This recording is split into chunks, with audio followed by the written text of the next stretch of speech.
Улсын хурлын дарга Нэм Осрын учрал бий. Иргэнэ хүнд суртлаас чөлөөлье үзэл санаанд дор нэгдсэн их хурлын гишүүдийн хамт зах зээл дэх төрийн оролцоог бууруулах, аж ахуй нэгжүүд зах зээлд нэвтрэхэд тулгарч байгаа хориг саадыг багасгах, хууль хоорондын давхардал зөрчлийг арилгах, зөвшөөрөл мэдэгдлийн тухай хууль, түүнийг дагалдах хуулийн төслүүдийг санаачлан боловсруулж улсын их хурлд өргөн барьлаа. Бизнес эрхлэе, хийж бүтээ, ашиг орлого олъё, амьдралаа өөд татъя гэсэн хүслийг хялсан хүнд суртлаас иргэнэ чөлөөлөх болно. Та эрхээ эдлэх гэсэн биш, өчнөө үүрэг даалгавар хүлээж, чихэр набуур өвөртлөөд гарч, цонхноос цонхонд, үүднээс үүдэнд дугаарлаж, алга даран бичиг цаас хөөцөлдөж, цаг мөнгө үрхээс та бүгдийг чөлөөлөх болно. Дугуй, гутал засвар, үсчин, кофе шоп юм уу, хүссэн бизнесээ нээхдээ, аймагтаа, дүүрэгтээ мэдэгдэхтэл хангалттай. Хаана юу, ямар эрэлт хэрэгцээ байна, ашиг орлого олох боломж байна.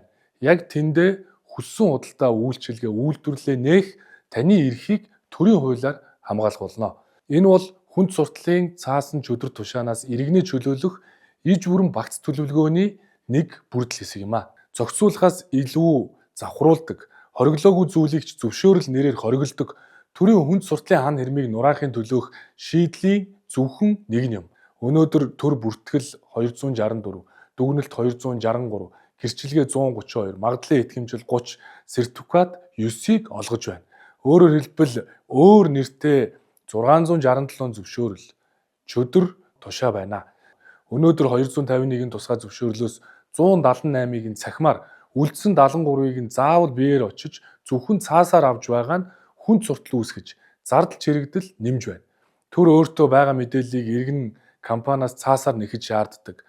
Онцлог таалгасан ойлгомжгүй тодорхойгүй байдал үзмжээрээ хандах, алагчлах, ялгуурлах, улмаар авилгын хорт хөрс тэжээл болж байна. Энэхүү зөвшөөрөл мэдэгдлийн хууль батлагдсанаар эрсдэл багтаа ахуйн болон нэг удаагийн шинжтэй үйл ажиллагааг зөвшөөрлөөр биш мэдэгдлээр эрхэлнэ. Мэдэгдлээ гар утснаас ноутбукнээсээ явуулаад шууд үйл ажиллагаагаа эхлүүлдэг болох боломж бүрдэж байна. Мэдэгдлээр эрхлэх үйл ажиллагааны жагсаалтыг тодорхой болгоно.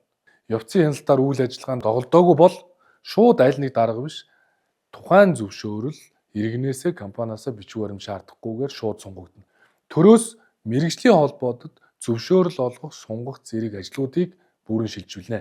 Иргэн таны эдийн засгийн эрх хэрэгчлөлийг хамгаалж хийж бүтээх хүслийг хөшүүрэгдэн дэмжих болно. Эдийн засаг хөгжлийн сайдаар ажиллаж байхдаа боловсруулсан эдийн засгийн эрх чөлөөний тухай анхдагч хуулийн төслийг улсын их хурлд Монгол Улсын засгийн газраас өргөн барьлаа. Иргэнэ хүнд суртал дүрм журмын гогтойгоос чөлөөлье гэсэн илүү том зорилго, итгэл үнэмшил, үзэл санаагаа ажил хэрэг болгох иж бүрэн стратегийн шийдлүүд бэлэн боллоо. Эрх чөлөө бол эрх мэдэлтний зөвшөөрлөөр олддог зүйл биш ээ.